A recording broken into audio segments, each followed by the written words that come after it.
She is a little princess abandoned in the slums. At only 10 years old, she does the hardest and most exhausting work for the household every day. The little girl often goes hungry and cold, and frequently endures beatings and scolding from her family without reason. In this house, the only place that tolerates her is the dark, sunless attic. Today, she opens her eyes to find she's somehow in a bright room. Panicking, she bolts upright, carefully and fearfully surveying her surroundings. She clearly fell asleep in the attic yesterday. A dirty child like her appearing in such a place would surely earn another beating. Thinking of this, she fearfully covers her head. But what reaches her ears is a gentle voice. A large hand appears before her at some point. "My little daughter, please look at your mother." The girl looks up to see a woman with tear-filled eyes, behind whom stand three people with black hair and purple eyes staring at her. Their noble bearing makes the girl feel as if plunged into ice. In this moment, she desperately wants to return to her attic, but the woman doesn't care about the mud on her. She tightly grasps the girl's trembling little hands. "We are your true family, the ones who love you more than anyone." The dreamlike scene leaves the girl in disbelief. Her soft mumbling is immediately denied by another person present. "This is not a dream. You'll see me again soon, though your siblings might bully you at first and make you sad. But just wait, and they'll love you more than anyone." Just then, a man bursts into the room. He covers the girl's eyes and scoops her up in his arms.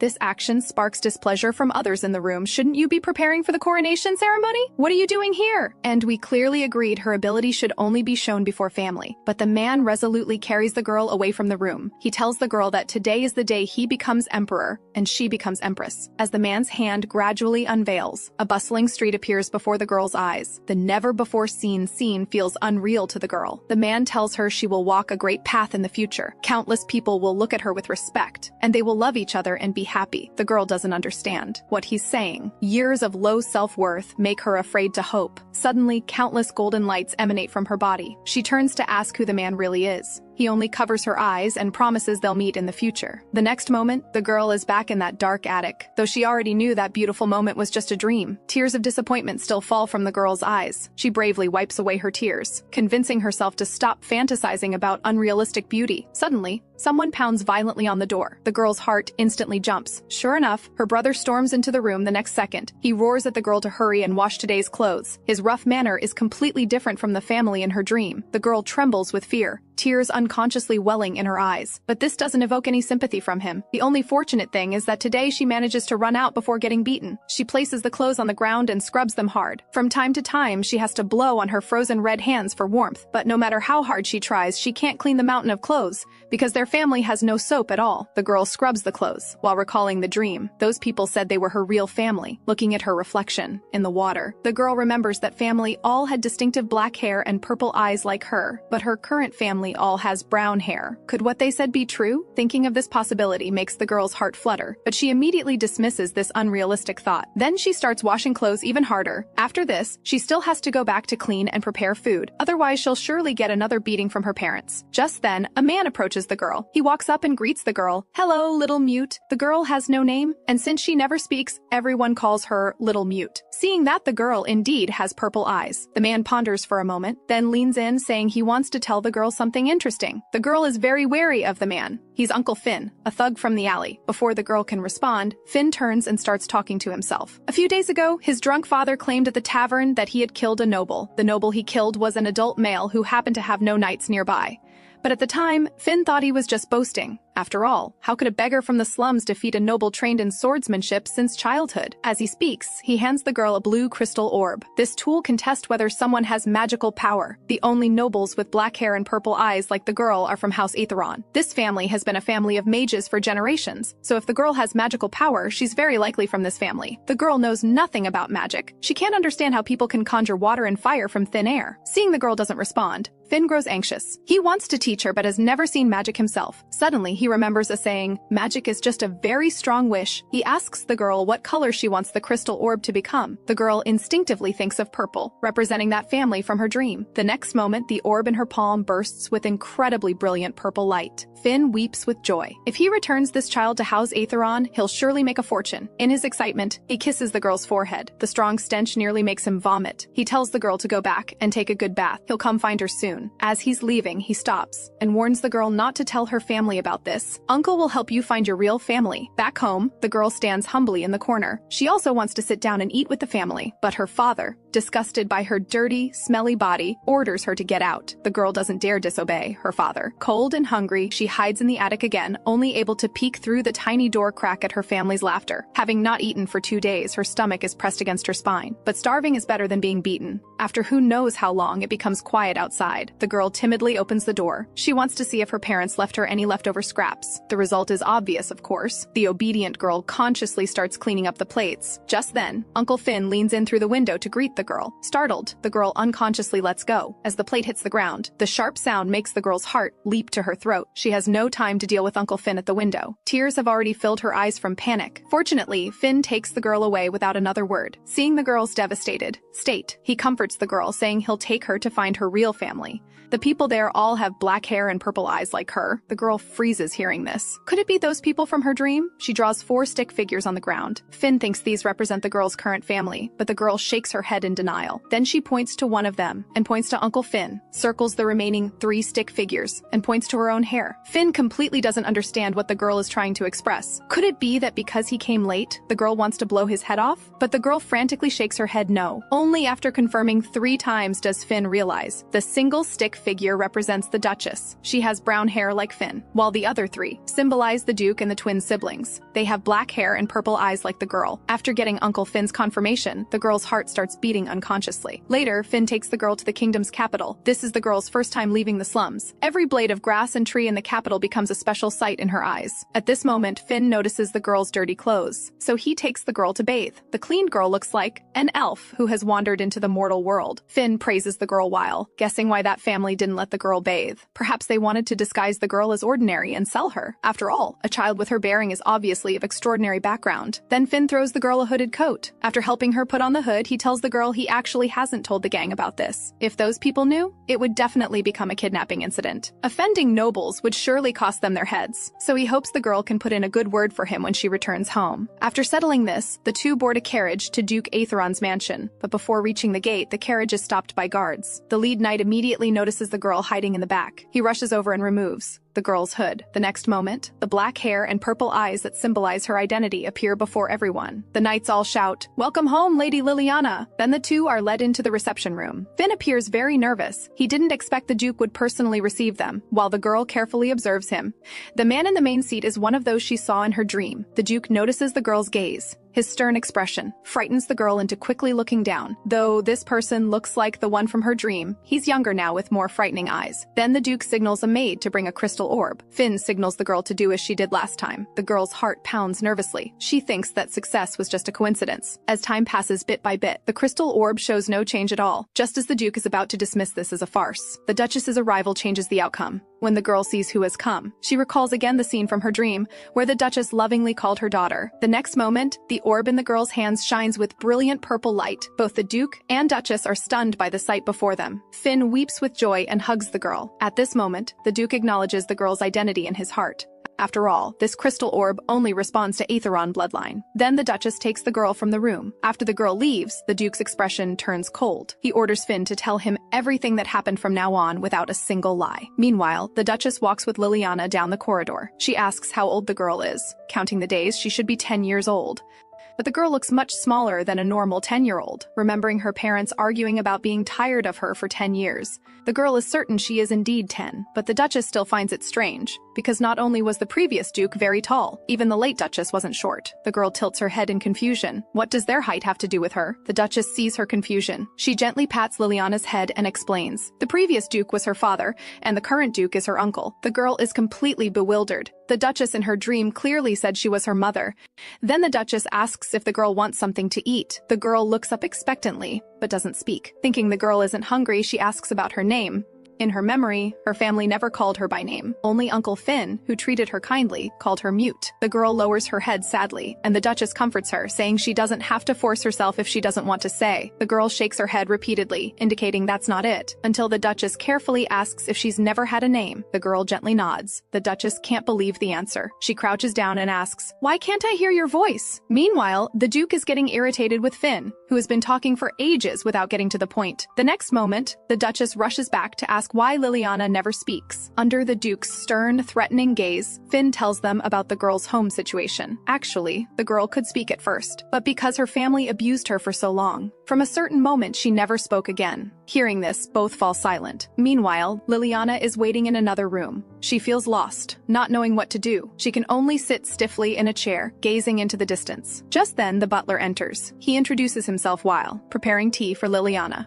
The butler notices the girl watching his eye color. He smiles and tells the girl not to worry. In this house, no one can touch you if you don't want them to. Actually, he recognized the girl the first time he saw her. After all, he still vividly remembers what Liliana looked like when she was born. Then he tells the girl what happened at home a week ago. A masked woman came here. She handed the guards a bag. Though her behavior was suspicious, they sensed no danger. They even felt somewhat familiar. The bag contained 2 items. A note saying a man would appear with the missing Liliana in a week, and the other was the pendant the previous Duke always carried. The girl learns the truth about her abandonment from the butler. That day, the Duke went out with baby Liliana and didn't return for a long time, so the butler gathered the guards to search. When they found him, the Duke had already died, and Liliana was nowhere to be found. The butler deeply regrets not protecting the Duke better. Then he leaves to prepare food for little Lily. Soon, exquisite desserts are brought up one after another. Little Lily's eyes light up with excitement. This is her first time seeing such beautiful food. The butler notices the girl is drooling but hasn't touched anything. He smiles and tells Liliana not to worry about what others think. So little Lily picks up the desserts and starts eating. In no time, she clears all the food from the table. Seeing the food suits her taste, the butler jokes, asking if little Lily hasn't eaten. The girl stops when she hears this. She holds up 2 fingers to the butler. Could the young lady have missed 2 meals? Little Lily doesn't speak. Only then does the butler realize she's been hungry for 2 whole days. In an instant, the butler's guilt toward the Duke surges. Just then, twin siblings burst in. Seeing Liliana's black hair and purple eyes, they assume she's a mistress's child. Their father must have had an affair and hidden it from them. Little Lily feels at a loss. These 2 angry children must be the siblings from her dream. Seeing Selena getting more and more excessive, the butler sternly scolds her. It's wrong to speak carelessly about things you don't know. Selena feels wronged being scolded. She saw her parents were angry, so she thought they must have quarreled. In her eyes, this is all Liliana's fault. She's being scolded by the butler because of her. Damien also says he wants to kick little Lily out. Later, the butler reports the matter to the Duke, who shows no reaction. He only asks how the child is doing now.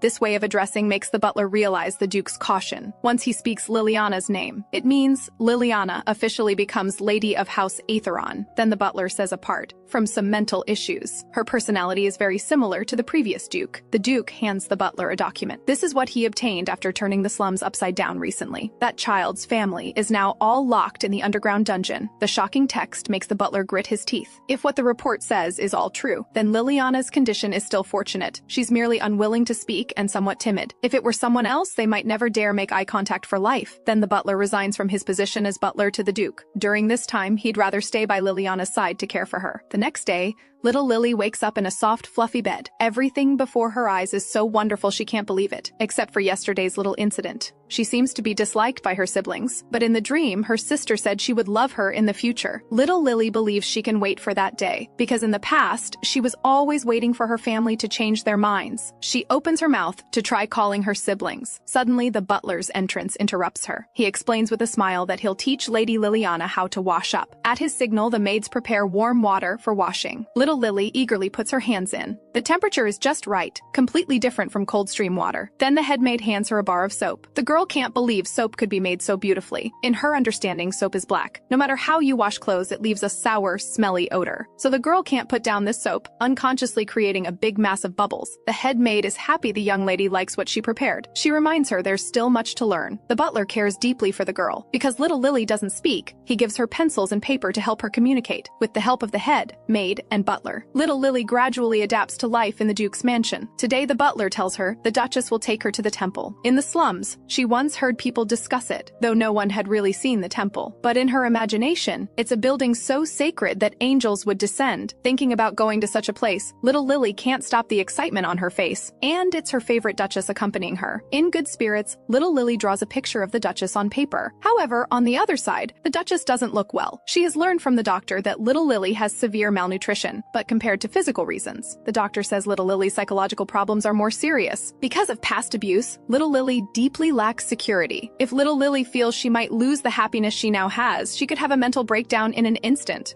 so they must ensure little Lily receives love both physically and mentally. In no time, the Duchess has dressed little Lily, even though these are Selena's hand-me-downs. Little Lily, wearing such an exquisite dress for the first time, still happily lingers before the mirror for a long time. Then, the Duchess takes little Lily's hand and boards the carriage to the temple. In the carriage, little Lily stays close to the Duchess. Her clingy, adorable manner makes the Duchess unable to help but smile. Then she explains to little Lily why they're going to the temple. Two families in the Empire carry divine power. They are the Empire's first king, and the great mage who changed the magic system. After marrying, they had two children. The eldest became crown prince and inherited the kingdom, while the younger became head of House Aetheron. The Duchess pats little Lily's head comfortingly. Actually, people with divine power haven't appeared for several generations. This is just a routine test. After confirmation, it means little Lily truly becomes a member of House Aetheron. About becoming nobility, little Lily feels it's somewhat unreal. Just a while ago, she didn't even dare look nobles in the eye. Suddenly, two figures dart out from the other side of the seats. Selena and Damien don't accept that a mistress's child can become an Aetheron. The helpless Duchess explains little Lily's identity to them. She is your uncle's child. In other words, your cousin. After arriving at the temple, the priest takes them to see the Archbishop. He has prepared tea early, waiting for Lady Liliana. The moment he sees little Lily, the Archbishop knows she's from House Aetheron. Then the Duchess asks. 10 years ago, the previous Duke had brought little Lily to the temple,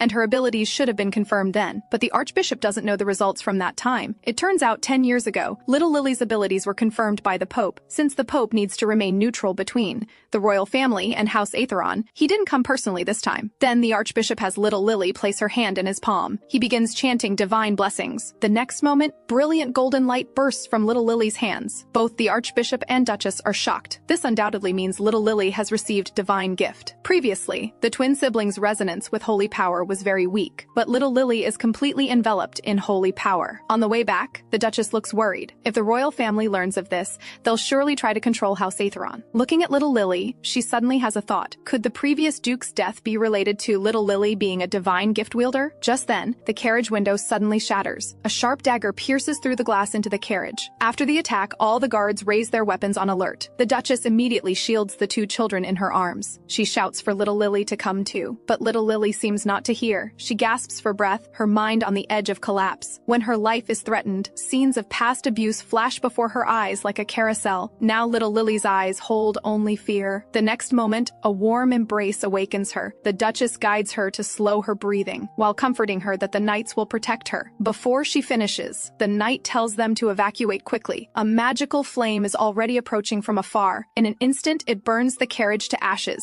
Fortunately, with the knight's warning, the Duchess and three children all escape in time, but giving them no time to breathe. Countless assassins burst from the forest, grappling with the knights. Seeing the situation is dire, the Duchess tells the twins to take little Lily and flee quickly, though she can't use magic. She wants to protect the children with her body. Just then, another spell strikes from afar. With a violent explosion, both knights and assassins lie scattered on the ground. The Duchess is also injured by the blast. She struggles to prop herself up to check on the children, but the sight before her makes her heart clench. A mage is slowly walking toward little Lily nearby. Frightened little Lily crawls toward the Duchess step by step. The Duchess's vision blurs from her injuries. The twins stand before the Duchess to protect their mother, but the assassin doesn't regard them. He only asks if little Lily on the ground is the power wielder. Hearing this, the Duchess shouts with all her strength. Seemingly realizing the Duchess is troublesome, the assassin reaches out to first eliminate the three irrelevant people. A green arcane crystal blade instantly forms in the assassin's hand. The twins also begin gathering magic to create a shield. Little Lily is already in tears. She hears the Duchess's weak plea. "It's okay, Liliana, run!" The next moment, golden light blooms from little Lily. The original little Lily has vanished, replaced by a black-haired, purple-eyed young woman. Meanwhile, little Lily wakes up in another place. Selena is eagerly preparing to have Liliana send a message to past little Lily. Unexpectedly, she opens the door to find little Lily lying on the sofa. She's shocked. Everyone miscalculated when little Lily first used her power, so her thick stack of apology letters was wasted. Then she solemnly tells little Lily that she has now exchanged time with her future self. Everything she sees in the future cannot be spoken. Otherwise, changing the laws of existence is not something her current body can withstand. Little Lily just realizes this is 10 years in the future. The future Duchess and butler rush over hearing the news. She excitedly hugs little Lily and apologizes.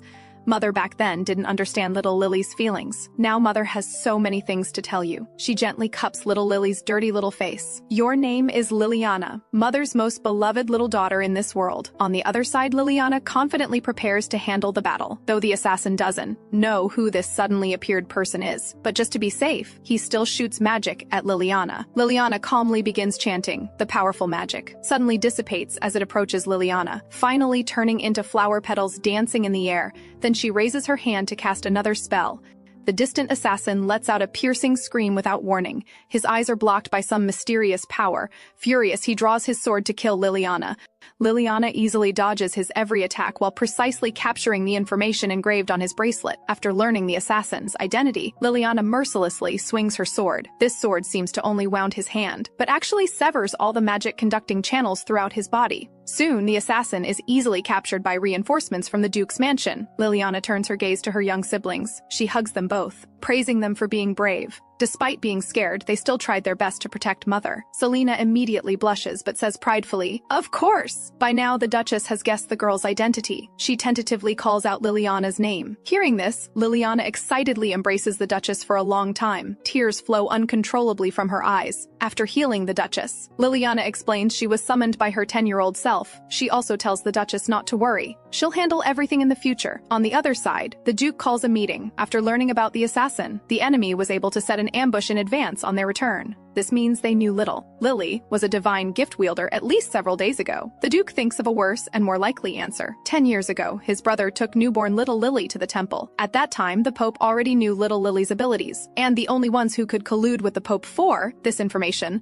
are the royals who crave power more than anyone. Unfortunately, the Duke has no evidence now. They got no information from the assassin either. The Duke grits his teeth in anger. This stubbornness is just like little Lily's father in the slums. That scum didn't have the courage to kill little Lily with divine power, so he abused her endlessly for these 10 years. The Duke suddenly worries about little Lily's growth. Her future self can cut off enemies' arms without hesitation. This undoubtedly shows she's experienced many similar incidents. Meanwhile, the butler is teaching little Lily. Suddenly, he says he needs to discuss something very important about the relationship between House Aetheron and the royal family. Little Lily's father, as a descendant of the great mage, had exceptional magical talent and became captain of the Imperial Arcane Knights at a young age. While the Duke was an idle nobleman in the past, unable to enter politics or business, his dream was just to live leisurely with his wife and children. Because Aetheron not only has the same bloodline as the royals, but also possesses divine power, so Aetheron cannot hold power. To completely reassure the royals, Aetheron must unconditionally support the royal family. But if royal family members disagree, the emperor's will should come first. Aetheron can directly ignore other royals. Therefore, the Duke has never intervened in succession disputes. Just then, the head maid interrupts their conversation. The sudden news chills the butler's heart. The Emperor has ordered all direct Aetheron descendants to enter the palace. Before this, the Duke first talks with little Lily. From little Lily, he learns she cannot speak about the future and doesn't know what price she'll pay. Power wielders have always had to pay a great price. Some lose their voice, others lose an arm. Little Lily is startled hearing this. The Duke continues explaining that such prices are usually for saving people or stopping time. Compared to the rewards, these costs are often acceptable. Little Lily understands the Duke's meaning. If it's to save the Duchess, then losing an arm isn't that important. Then the Duke tells little Lily to prepare for an audience with His Majesty. He thinks if they clearly explain the power's abilities, perhaps there won't be danger. In no time, little Lily is dressed with the servant's help. The cute cloak and hat make her look like a doll. The Duchess can't help but exclaim in admiration. Little Lily is very happy. She bounces over asking if she looks like Selena. Because Selena has the same hair and eyes as her, little Lily also wants to be as pretty as her. Her innocent words make the Duchess feel affection. But when Selena sees Mother leading little Lily out, she again says hateful things about little Lily. Don't think you can get everyone's love just by suddenly appearing. The Duchess sternly stops Selena, warning her not to say such things to little Lily again. In the carriage, the Duke tells little Lily the Emperor might want to see her abilities. Can you use them freely when the time comes? After getting an affirmative answer, the Duke gently pats little Lily's head. Soon they enter the palace. Sure enough, the Emperor's first order is to confirm little Lily's abilities. Little Lily hesitantly steps forward. Seeing the imposing Emperor on the throne, little Lily trembles with fear and can't speak. Finally, overtly nervous, she starts hiccuping in public, making the Emperor laugh heartily. The Duke immediately steps forward to smooth things over. Due to the recent assassin attack, the young lady is still unsettled. Little Lily feels so wronged. She just said she could do it. If her 10 years older self came here, things might be different. She wants to use her power to protect her family. The next moment, little Lily blooms with golden light before everyone. The grown Liliana in knight's uniform bows to his majesty. I, Liliana of House Aetheron, greet your majesty. Hearing Liliana's introduction, the emperor laughs heartily. Her attire is from the emperor's imperial knights. Since the future divine gift wielder pledges loyalty to him, the emperor gradually lowers his guard against House Aetheron. Then he asks what kind of power Liliana possesses. Unlike any past divine gift wielders, Liliana's power requires no price. As long as she's determined to protect those she cares about, the power lets her exchange time with her future self. But she cannot speak about the future, or the past will be distorted. The price is physical pain. The emperor is puzzled. Isn't Liliana saying she's an imperial knight also revealing future information? Liliana explains that while this will indeed happen in the future, saying it won't change the future. In other words, no matter what, future Liliana is destined to pledge loyalty to the emperor. People around can't help but start whispering. Then Liliana suddenly tells the emperor she just won a chess game against his majesty before being summoned, hoping he'll keep his own secret weapon in the future. These words shock the empress. Consort Rosalind's face instantly darkens. Meanwhile, little Lily arrives in the future. The scene before her nearly frightens her soul away. The emperor kindly asks if she wants to learn chess with him. In the emperor's heart, the most important thing in chess is courtesy. But for someone at the empire's peak, constantly experiencing various power struggles to value courtesy seems laughable. Therefore, the emperor only plays chess with those he respects. But little Lily is an exception. She's the only one the emperor feels he should thank. Little Lily knows the emperor is talking about her 10 years older self. Then the emperor hands her a chess piece. This piece is called the queen. It can move freely in any direction, making it the most powerful piece on the board. It's also the most important piece to be careful with. Though you have nothing but family now, in the near future you'll walk the path you want. Meanwhile, the Duchess realizes little Lily has a deep relationship with the emperor. An ordinary subject couldn't play chess with the emperor. The emperor happily says he wants to chat privately with Liliana next time. After court, Liliana seeks out the Duke. She wants to use House Aetheron's power. Hearing Liliana call him father, the Duke shows a kind expression, remembering how his brother often encouraged and supported him when he was down. The Duke also unconditionally supports Liliana's decision. Since his brother is gone now, he'll be Liliana's family. Soon, Consort Rosalind summons her son Thane. She orders first Prince Thane to find a way to become the divine gift wielder's partner. Thane refuses his mother's proposal, not just because he and Liliana are 15 years apart. And according to regulations, Aetheron cannot marry into the royal family. Unexpectedly, Consort Rosalind doesn't care, saying as long as she's willing to be a mistress, there's no problem. After all, there have been similar cases before. Then, Rosalind gently lifts Thane's chin and warns, don't miss anything that can become your power, and don't disappoint Mother again. Soon, the Empress learns that Consort Rosalind wants to win over Liliana. She knows Consort Rosalind is a woman who'll stop at nothing to achieve her goals. Helplessly, she blames the second prince. It's because he doesn't have the golden eyes that symbolize royal status that she keeps losing to Consort Rosalind. Then, third Princess Alina offers a solution. The Empress prefers this daughter to her annoying son. Alina says they just need to make Liliana oppose Consort Rosalind first. Consort Mela, who has the same status as Consort Rosalind, also has a prince, though he's not interested in power. But if they match her son with Liliana, then Consort Rosalind will have to fight against them. The Empress also thinks this is a good idea, but her daughter's excellence makes her despise the second prince even more. She even threatens to kick him out if he remains so useless.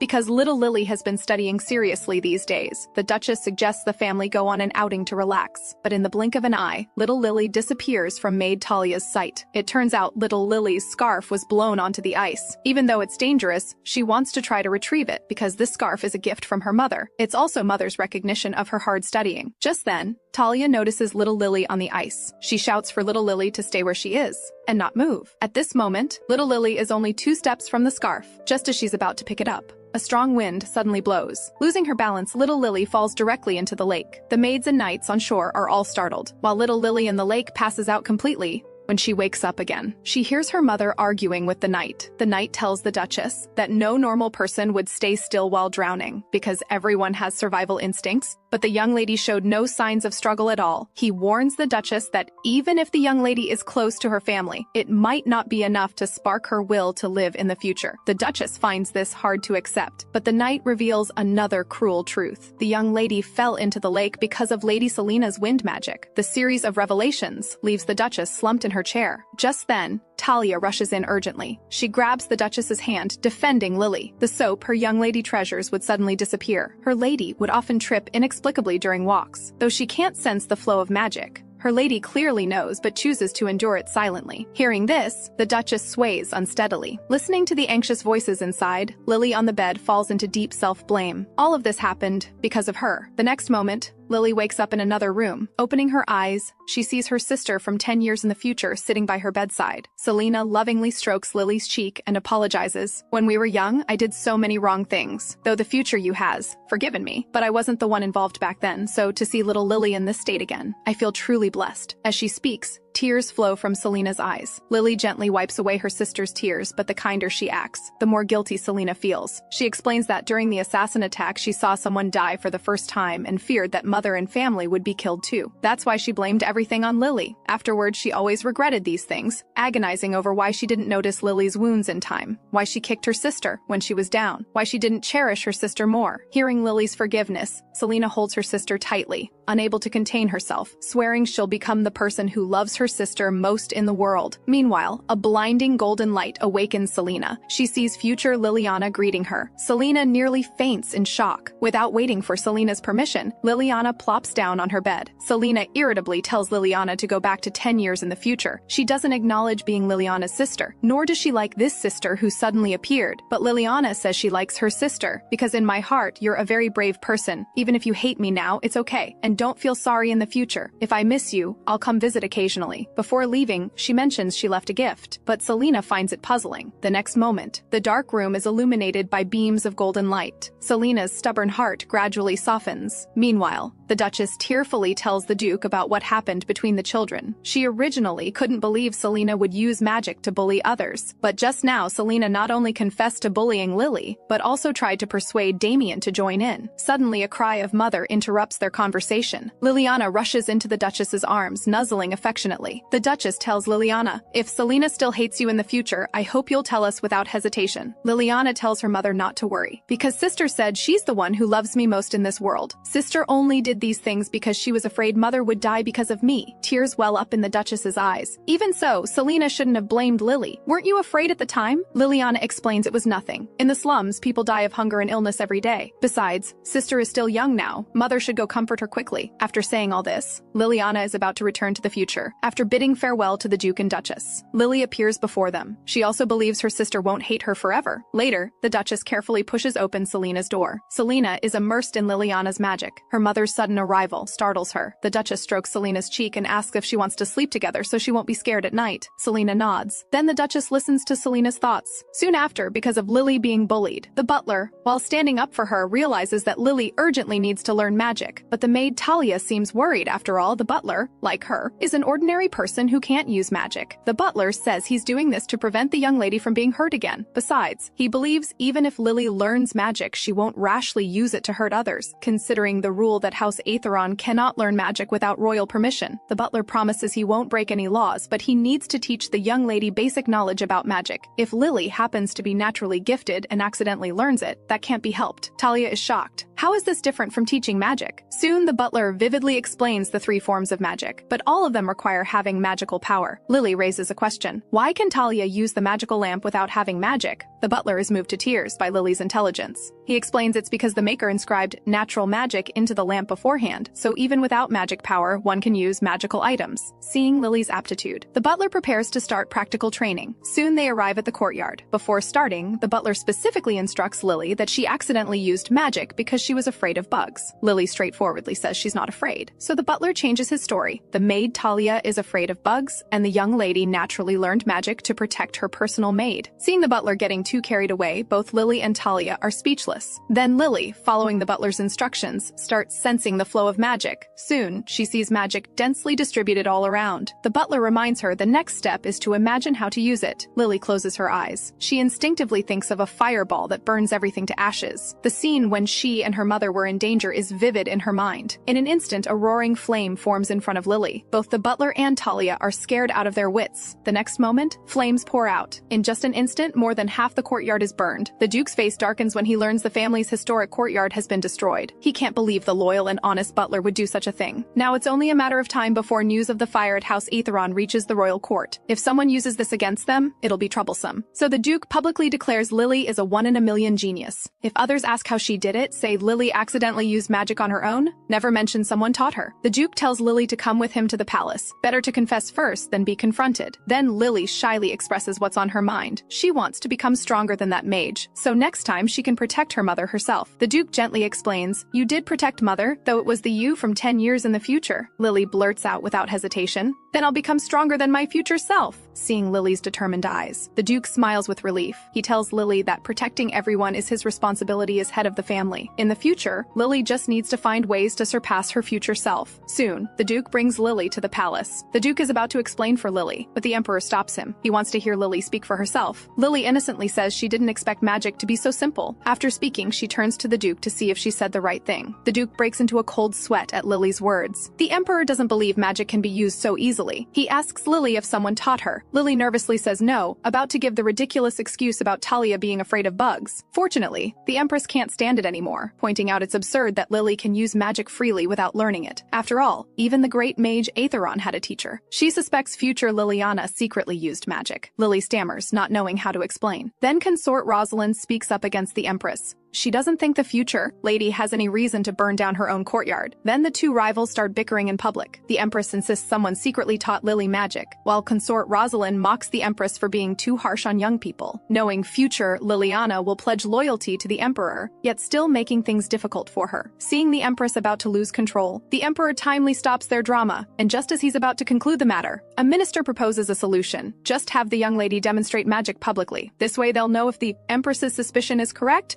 or if the young lady can really use magic. If the young lady lied, they'll need to consider punishing House Aetheron. Consort Rosalind agrees, but the Empress insists on investigating whether there's a teacher. The Emperor explains with some disappointment. He postponed magic education not to confirm the young lady's mental issues, but worried her shallow understanding of magic might harm others. Magic being dangerous is natural, and teaching her magic was meant for proper control. Hearing this, the Empress reluctantly apologizes. Then to verify if Lily can use magic, the Emperor summons his most trusted Imperial Arcane Knights to help confirm. A knight named Cinna steps out from the ranks. She teaches Lily a completely non-offensive spell. Lily closes her eyes to feel the flow of magic. The next moment, the palace is enveloped in countless glittering golden stars. The Empress is immediately stunned, while Cinna smiles and congratulates Lily for creating such beautiful magic on her first try. After confirming Lily can use magic, the Emperor again criticizes the Empress for being too harsh with children, especially harsh toward the second prince. As soon as he finishes, the Empress frantically tries to explain. But the Emperor doesn't want to hear her excuses. He promises the Duke that the young lady can begin magic studies, and will select a suitable teacher from the Imperial Arcane Knights. Then he dismisses the court, except the Duke needs to stay for a chat. Lily is then taken to a waiting room by servants. When the butler learns the Imperial Arcane Knights will personally teach the young lady, his joy is obvious. The Imperial Arcane Knights only serve the Emperor. This action announces to everyone the Emperor's favor toward the young lady. Lily looks completely unbothered, munching away on cookies. All she can think about is how delicious these cookies are. Suddenly, she asks the butler what it means that the Empress is harsh with children. Before the butler can answer, a clear female voice comes from outside. Consort Rosalind enters the lounge with the first prince. She smiles, saying she'll answer this question. Consort Rosalind and the first prince naturally find seats and sit down. With the butler's reminder, Lily also finds a seat facing Consort Rosalind. Then she curtsies to them both. Greetings to Consort Rosalind and First Prince Caspar. The title, First Prince, was specifically taught by the butler during lessons. Sure enough, Rosalind's lips curve slightly upward, as if her son being the first prince is something to be very proud of, which indeed it is. Years ago, Consort Rosalind had quickly produced a son after marrying the Emperor. That child is now the first Prince Caspar. The Empress has always been bitter about this. Since the Emperor will choose the crown prince in the coming years, the Empress appears anxious. The more anxious she becomes, the harsher she is toward the second prince. Lily discreetly glances at the first prince. The butler mentioned in lessons that the first prince's talents far exceed the second prince's. If all goes as expected, the crown prince will be the first prince. But if that happens, The remaining princes and princesses might not meet good ends, as Consort Rosalind isn't merciful. Now Consort Rosalind makes friendly overtures to Lily. She reminds Lily that royal blood flows through her veins too, and she spoke up for her in the palace today. She hopes the young lady believes her intentions are good, extending her hand to Lily. The butler watches Lily nervously. Just as Lily is about to take Consort Rosalind's hand, the butler desperately wants to warn her. Fortunately, the Duke arrives just in time, causing Consort Rosalind to withdraw reluctantly. After Consort Rosalind leaves, the butler has collapsed weakly on the sofa. He then tells the Duke what happened. The Duke immediately sees that Consort Rosalind wants to use Lily, and the butler also advises the young lady not to feel grateful to Consort Rosalind. Most people in the palace approach you for their own benefit. Not long ago, the Duke made it clear to the Emperor that he doesn't want Lily involved in royal struggles. He complains about why Lily had to be singled out in front of everyone. But the Emperor says Lily can't stay out of this matter. Countless people covet her divine gift in secret. Moreover, Liliana was the first to pledge her loyalty to him. Remembering how Lily said she wanted to surpass her future self, the Duke realizes Lily's future path won't be smooth. Only then does the Emperor reveal why he asked the Duke to stay, because Lily has already caught the attention of other nations. After Lily returns home from the palace, she eagerly throws herself into the Duchess's arms for cuddles. She excitedly tells how the Emperor has approved her magic studies. But seeing the Duke's serious expression, the Duchess immediately realizes the palace visit wasn't entirely smooth. Then the Duke asks them both to come to his room for a detailed discussion. Though she still wants to cuddle more, Lily obediently agrees. The Duke gets straight to the point about the neighboring kingdom's prince wanting to meet Lily, because he's curious about powers beyond magic. So he hopes to bring Lily along for this trade accord revision. The butler notices Lily looks confused, so he explains the origin of the trade accord. This is a commerce treaty between the Empire and the Kingdom. Every 10 years, the two nations take turns sending envoys to each other's capitals to sign agreements. This time, it's the Empire's turn to visit the Kingdom, and the Duke feels their deliberate request has ulterior motives, because if he refuses this request, the Empire will undoubtedly be at a disadvantage in trade, though that prince is only 14, considering he's the kingdom's next heir. The Duchess can't help but worry. Fortunately, the Emperor deliberately sends the royal guard along to protect Lily, but which prince will represent the diplomatic mission hasn't been decided. Favoring the second prince would intensify royal struggles, while choosing the first prince would further confirm his current position. But none of this matters to the Duke's family. As long as Lily stays safe and sound, that's enough. Then Lily mentions that Aunt Sarah helped her in the palace. She proposed the most favorable solution for Lily when everyone was arguing. The Duchess then remembers. Not long ago, Sarah asked her if Lily really could use magic, clearly anticipating the Empress and Consort Rosalind would quarrel over it. So the Duchess prepares to visit and thank her before the mission departs. After the conversation ends, the butler immediately starts Lily's lessons, because each bearer of the divine gift has different powers, so the butler wants Lily to fully understand her abilities. After all, the kingdom has many outstanding mages. If something goes wrong, even Liliana from 10 years in the future might not be able to solve it. Lily doesn't understand why this would be. Logically, the kingdom and empire are two friendly nations. This naive thought is immediately denied by the butler. Because the young lady's power to see the future is too strong, they might risk war with the empire to possess it. Seeing Lily is somewhat frightened. The butler quickly comforts her, saying he's overthinking. Then he sharply analyzes Lily's state when she first used her power. But Lily says that was the second time. A week before coming to this home, she had also used her power. Hearing this, the butler is suddenly shocked. This date exactly matches when that mysterious woman appeared. But Lily's next words are even more shocking. She says the first time she used her power, she didn't go 10 years into the future, but to her wedding. The butler instantly turns pale with shock. He tremblingly asks Lily which scoundrel it was. Lily doesn't know if saying it will change the future, but she doesn't want to hide anything from family, so she tells the butler everything she saw. When hearing that Lily will become empress in the future, Talia is incredulous, while the butler rushes out of the room. Soon the Duke and Duchess arrive together after hearing the news. They want to know what exactly happens to Lily in the future. By now the butler has guessed the truth about Lily's power. Past records show that what specific powers a divine gift bearer has depends on their desires. For example, the bearer who could stop time first manifested their ability on the day their father died. Bearers with healing powers usually have a seriously ill relative, and Lily, perhaps because of long-term cruel abuse, her power took her to her happiest future. The Duchess glimpses the shy Lily beside her. She affectionately pats her head and confirms. Was what you saw truly a happy future? Lily responds without hesitation, yes. At that time, whether father, mother, brother, or sister, they all said they loved her. The Duchess looks at her with tender affection. So this is why Lily came here. After that, to become stronger, Lily jogs with the butler every morning for exercise. Though it's tough for 10-year-old Lily, she perseveres with all her might. After exercising, Lily gulps down water. The butler tells her the Duchess will take her to see Sarah in the afternoon.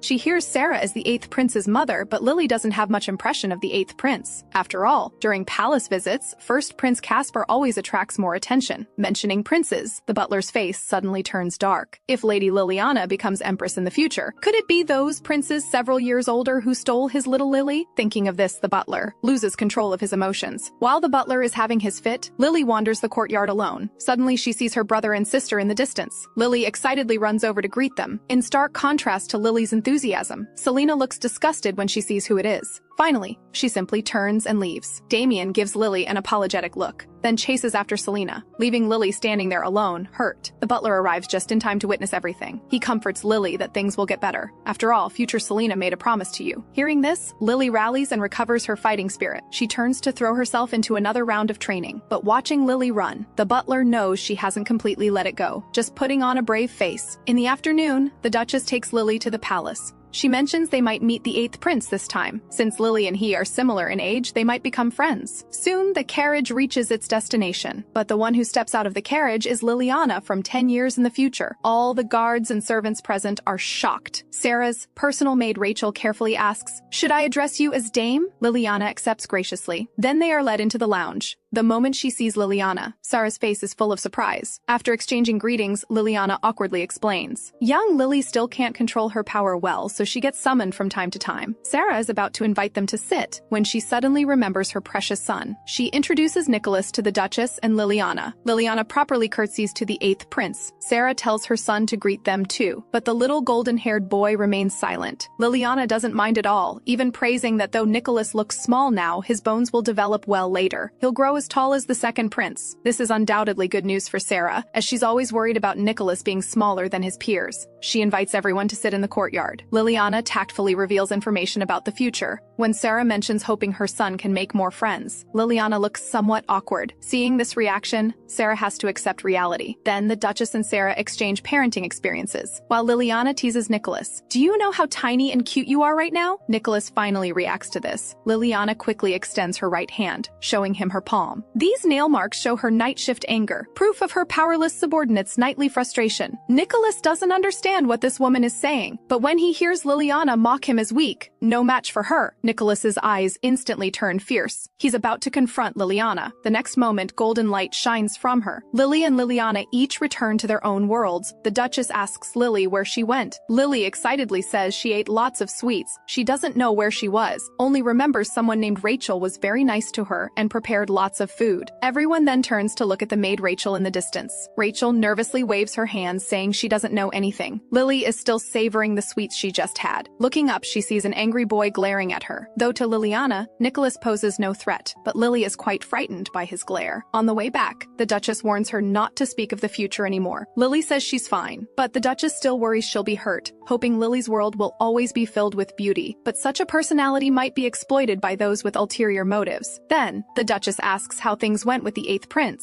His fierce glare instantly comes to mind. Lily fearfully says she must be disliked. The Duchess can only promise they'll meet less often. Soon after, the Duke receives a personal letter from the Emperor. Ultimately, the Emperor chooses the 1st prince as the mission's representative. This news relieves the Duchess. After all, the 1st prince is friendly toward Lily, while the 2nd prince might be difficult to get along with, though the Empress might hate Lily even more because of this. Meanwhile, Nicholas is learning swordsmanship. Normally, royal members should prioritize learning magic, but Nicholas lacks sufficient magical power, so Sarah places her hopes on swordsmanship. Fortunately, Nicholas inherited her desert realm's excellent sword talent. Combined with Nicholas's future physique, like the 2nd prince's, Sarah believes he'll achieve excellence in swordsmanship. But the next moment, Nicholas falls to the ground. Seeing this, Sarah smiles. She believes Nicholas is doing this to hide his strength, even from his mother. So Sarah cheers enthusiastically for Nicholas. Though Lily's trip to the kingdom's capital only needs a week, the butler prepares dozens of trunks of clothes for her. The butler's concern startles Lily. Near departure, the butler brings Lily downstairs. Seeing her sister, she stops. Selina's face shows no emotion, but Lily still appears nervous when passing by. The Duchess asks Selina to say goodbye to Lily. Selina remains unmoved. The cold attitude hurts Lily's heart. She walks up to her sister and chants the magic she learned at the palace recently. Instantly, the room is lit lit up with glittering stars. Hearing her family's praise, Lily thinks her sister will surely like it too, but she still shows no expression, even saying she's seen prettier ones. The Duchess comforts Lily, while introducing the knight responsible for protecting her. The man is Marcus, vice captain of House Etheron's knights. At departure, the family sees Lily off at the door. Lily waves goodbye enthusiastically, saying she'll return soon. Suddenly she stops. After thinking for a moment, she shouts to her sister, "Next time, I'll make even prettier stars for you." Selena looks away directly while Damien waves goodbye to Lily. This simple gesture unexpectedly upsets Selena. After Lily leaves, the Duchess asks Selena why she didn't say goodbye. Damien also says Lily's magic was beautiful, but Selena takes this as betrayal, roughly pushing Damien to the ground, then storms off angrily. The Duchess quickly helps Damien up, thanking him for not hating Liliana. Damien says though he dislikes whoever Selena dislikes, Liliana is different. Long ago, Selena said she wanted a sister, so he believes Selena doesn't truly hate Lily. Meanwhile, Lily arrives at the palace. Getting out of the carriage, she finds the female knight from last time is here too. Seeing Lily's surprise, Cinna explains the emperor specifically assigned her. Since she'll be the young ladies' teacher later, this is a chance to build rapport. Then Cinna starts chatting with Marcus. Only when noticing Lily's gaze does Marcus realize. He introduces Cinna as his younger sister. Just then, the mission's carriages are already departing. Cinna invites Lily to ride with her. In the palace, the emperor watches the mission gradually disappear. Behind him, Marquis Matthew wonders why His Majesty shows such excessive favor to the young lady. Sending the Imperial Arcane Knights to protect House Aetheron might draw criticism. Because the Emperor also has divine power flowing through him, he possesses intuition beyond ordinary people. To this day, he's only felt this way about a few people. Facing Liliana, he clearly feels her future kindness to him is something he can never repay. That's why he wants to do something for Lily in advance. If anyone dares provoke Lily, he'll show them the price of touching someone the Emperor cherishes.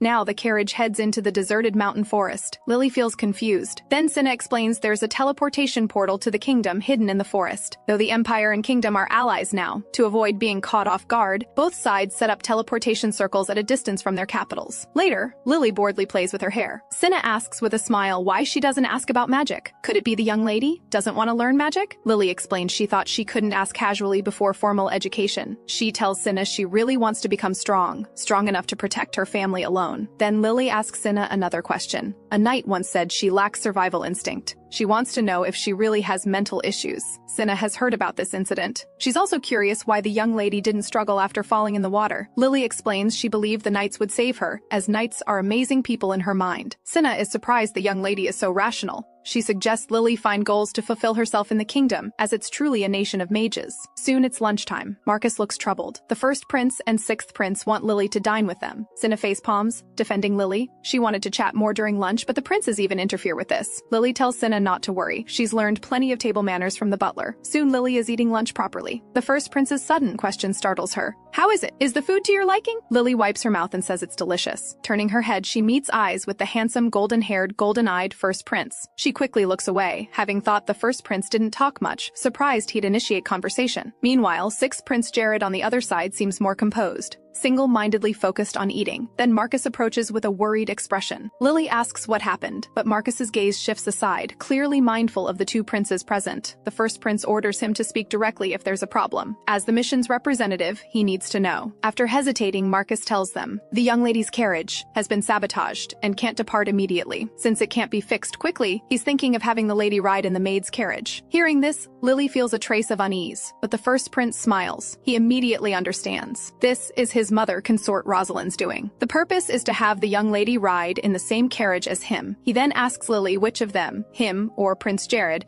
she'd be more comfortable with. Normally she could ride with the maids, but as an envoy this would be looked down upon by the kingdom. After thinking, Lily chooses the first prince, seeing Lily sitting on pins and needles. The first prince chats with her about Marcus and Cinna. He's heard they're cold to outsiders but very caring toward the young lady. Lily guesses the first prince has the wrong people. They're both clearly very kind and gentle people. Marcus and Cinna are siblings born as commoners who achieved great accomplishments at a young age. Therefore, they face exclusion from many nobles. Lily wonders why the first prince tells her this. Is it because she also has humble origins that he feels regret? The first prince says, though he indeed finds the young lady troublesome sometimes, but your eyes are clear with integrity. and more people will approach you in the future. Of course, not all of them are good people. Whether they approach out of sympathy or to use you, you needn't care. Sympathy means they'll cherish you, and those who want to use you, you can use them in return. If they have no value, decisively remove them. The butler said the first prince always follows consort Rosalind, but now that seems inaccurate. She wants to know what the first prince really thinks, but his words send a chill down Lily's spine. The first prince states bluntly that the young lady stands out too much before consort Rosalind. Though he appears gentle toward the lady on the surface, he actually wants to follow his mother's wishes to use her. As he finishes speaking,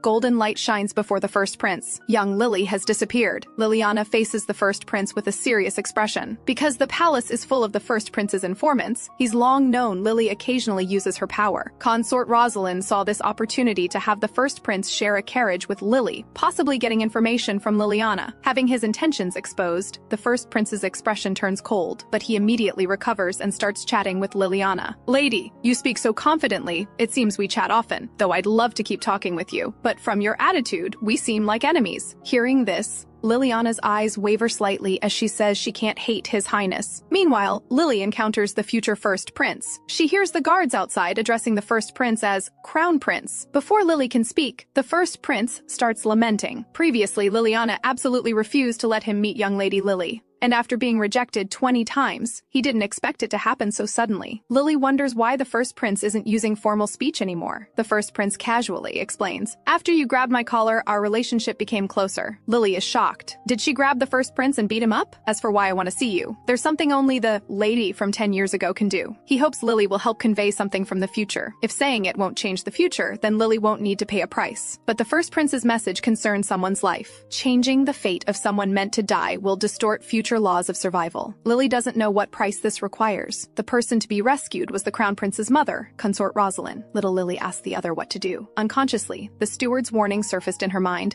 Those in the palace approached the princess for their own gain. The crown prince noticed Lily's hesitation, yet he could only pin his hopes on the young princess. As my nominal first love, he urged, tell His Majesty the Emperor about this matter. The next moment, Lily returned to her own world. The crown prince's smile, as gentle as spring breeze, made Lily blush and lower her head. She placed her hand over her heart to feel its rhythm. Yet, as always, there was not the slightest flutter of emotion. The crown prince then asked if something had troubled her. Torn inside, Princess Lily hesitated. After a moment, she resolved to keep the future of Empress Lasha and the crown prince to herself. She crossed her fingers and whispered, "It's a secret." The crown prince understood immediately. It seemed the young princess had heard something about him in the future.